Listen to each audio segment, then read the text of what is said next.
Hey everybody, welcome back to Vegas Weekly for Saturday, October the 2nd, 2021. Wow, we've made it to the fourth quarter of the year. A somewhat sobering weekend for a lot of us who've been fans and visitors to Las Vegas for many years. It was just 4 years ago that we saw the terrible tragedy, the shooting that left, I think 58 people dead and hundreds more injured and thousands traumatized, and a whole city really shaken. But hashtag Vegas strong. And so while we remember that very, very difficult time, we will move on with some Vegas news and our Vegas Strip walk. I had a lot of positive comments on my sort of self-indulgent Wednesday show. We might continue that a little bit again this week. There's a few more things that I might cover. We shall see, but as always with the Wednesday show, you never know what you're going to get. It seems like it's almost time to do another food testing, isn't it?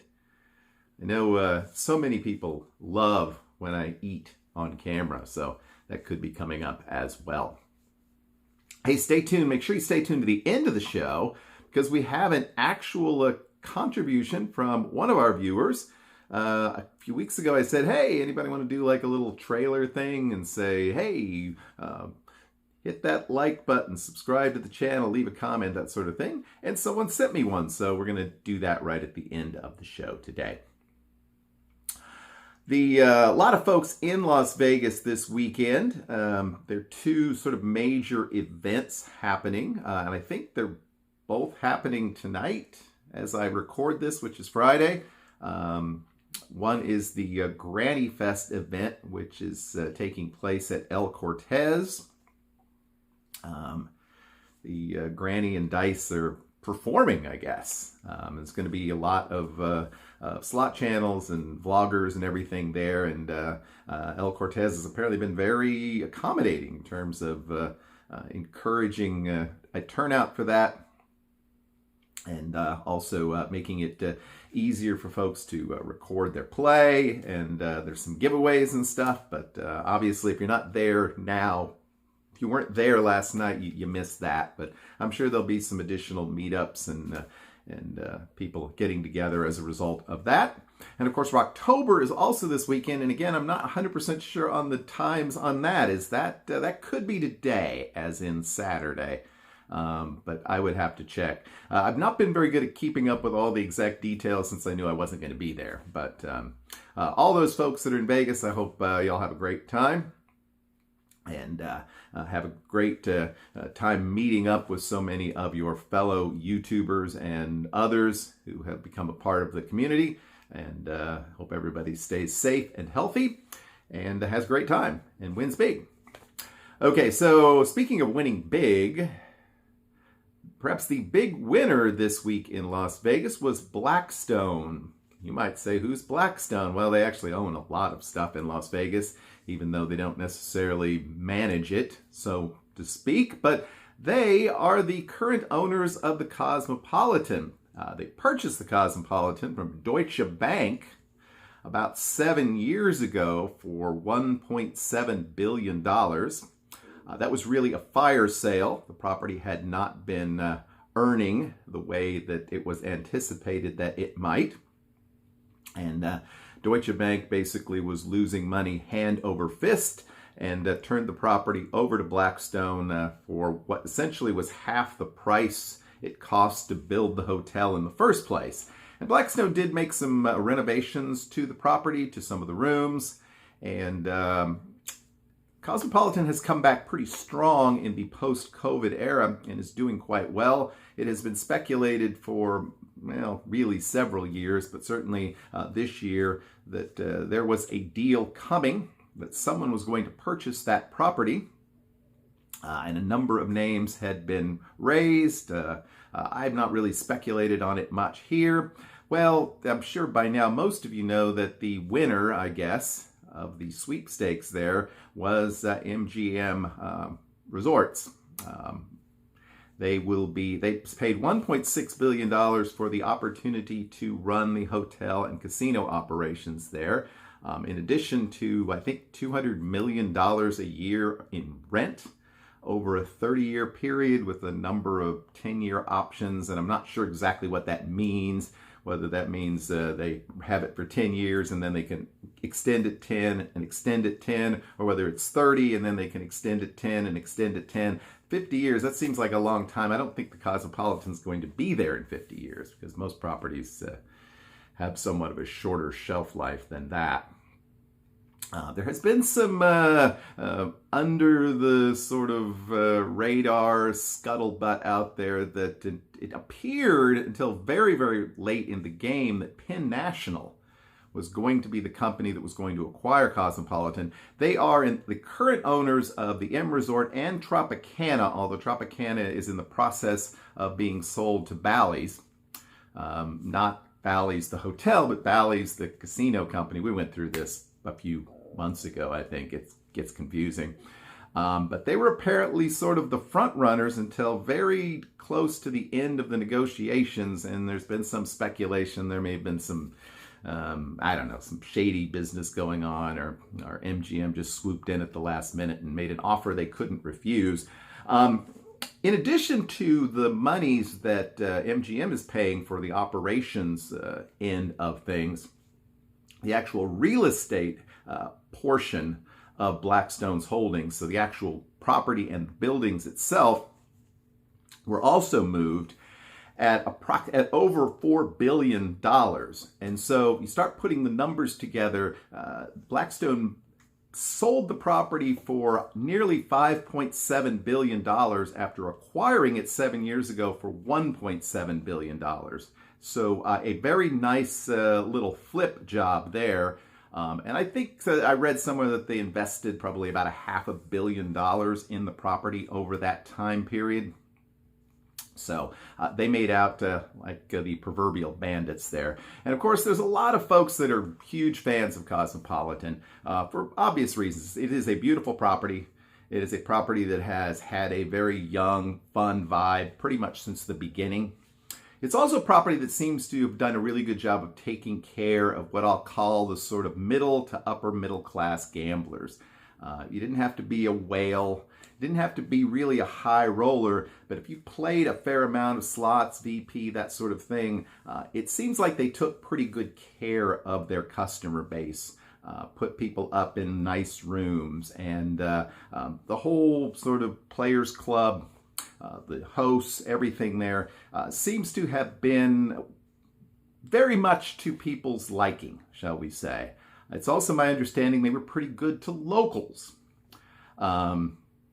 Which is not usually the case with strip properties in Las Vegas.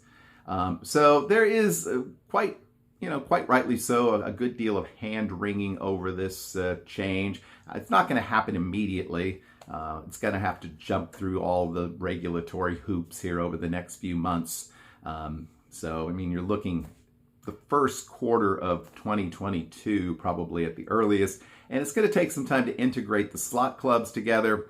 So, if you've got a trip planned in the next 4 to 6 months, I don't think you're going to see that much difference. But obviously, there's going to be some changes. Is Cosmo going to be quite as generous to the slot VP players as it has been? Well, it's probably going to look more like, the way they've treated those folks at comparable properties nearby, like Aria or Bellagio. For the M Life patron, it's going to be an opportunity, again, if you're playing at a certain level, to possibly stay in, one of those fabulous terrace suites with the great views as part of your M Life. But for those folks that have invested heavily in the Cosmo and their identity slot program, it's obviously a lot of uncertainty there. And so we shall see. But again, we're probably 4 to 6 months out at the earliest to see some big changes there. That being said, if you're a big fan of the Cosmopolitan as it is now, you might want to plan a trip to visit it before the changes take place. I know the thing I thought of a couple of days ago was, hey, is Cosmo going to be a My Vegas reward? I'm sure there'll be an Ace of Vegas special on that coming soon, so stay tuned for that. Okay, so talked about the Cosmopolitan. Curiously enough, one of the interesting things about it is Cosmo is currently affiliated with Marriott and their Marriott Bonvoy or whatever it's called program. I don't know that it's been a great sort of partnership there as far as people getting a lot of benefits from that thing, but when they go to M Life, that's not likely to continue. M Life obviously has its own sort of hotel network and also has a relationship with Hyatt, and so I suspect at some point we'll see Cosmopolitan move into that sort of Hyatt hotel orbit, which is interesting because you go back and look at the history of the property. It was first announced in the mid-2000s. One of the early partners was supposed to be Hyatt. It was going to be a Hyatt affiliated hotel at one point prior to construction. So ironically, it may end up that way 15 years later. Okay, well, we've used up a lot of our time today, but we are going to talk very briefly, continue our strip walk. If you recall, we had ended it somewhere at New York, New York. Outside of New York, New York, you have the Park, which, like some of the other shopping entertainment districts in Las Vegas, certainly on the Strip, the Link Promenade comes to mind, or the Grand Bazaar shops outside of Bally's. You have a number of restaurants and bars, entertainment options along that route. I think it's one of the more relaxing places. There's a number of spots where you can kind of sit down and just take a load off, so to speak. And that obviously also will lead you down towards the T-Mobile Arena, one of the newest and latest and greatest arenas of its kind anywhere in the country, and of course the home of the Las Vegas Golden Knights. So I have not had an opportunity to check out T-Mobile Arena. I hope to do so someday, but generally it gets very solid marks, not surprisingly. Also nearby to the Park Entertainment District is the Park Theater, which is connected to the old Monte Carlo, now the Park MGM. And I think most notably has hosted Lady Gaga, and will again, it's my understanding, in the near future. And again, generally gets very solid marks as an entertainment venue. Park MGM itself is an interesting property. It, of course, was originally the Monte Carlo, and there are a number of people who are quite nostalgic about the times it was the Monte Carlo. People enjoyed the reasonably priced rooms, they had a, a brewery on site that was generally got good marks. And of course, it had a pool with one of those little lazy rivers that people like. So none of those things are still at Park MGM. Park MGM notable for being a non-smoking casino. Also for having a Eataly attached to the front of it, which is a kind of a cool thing to check out. To me, it's everything pretty much there is kind of overpriced, but there do seem to be some quality products available, as well as some quality food if you want to pay the price. Also, a number of other restaurants on site are notable. The Best Friend restaurant, which is affiliated with the same one in LA. This sort of a Korean barbecue thing and is quite popular. The Primrose, which is kind of a coffee shop of sorts, has a good reputation, particularly for breakfast, brunch, that sort of thing. And I can't think of the name of the steakhouse, and I'm not going to go look it up right now, but it also gets pretty good marks. So it's a nice enough property. It's connected by an interior walkway if you want to head back over to Aria, which I think is a better property. But since we kind of went long on our Cosmo discussion this week, we will save that for next week. We'll start talking about the city center properties and some of the confusion of getting around those properties. And I think that'll be kind of fun. But in any case, we're going to cut it short today, but we're going to cut to my friend Kevin, all the way from Dublin, Ireland, who wants to remind you to watch this channel. Till next time, hope you have a great, lucky week. We'll see you soon. Bye-bye. Hey, it's Kevin here from Ireland. I'd like to ask you to give a thumbs up, to tell YouTube that you liked the video, and leave a comment. Even a bad one. John loves them. And don't forget, subscribe. And every time there's a new video put up, you'll know about it, you'll get notified. So, take care, and slán na bhaile.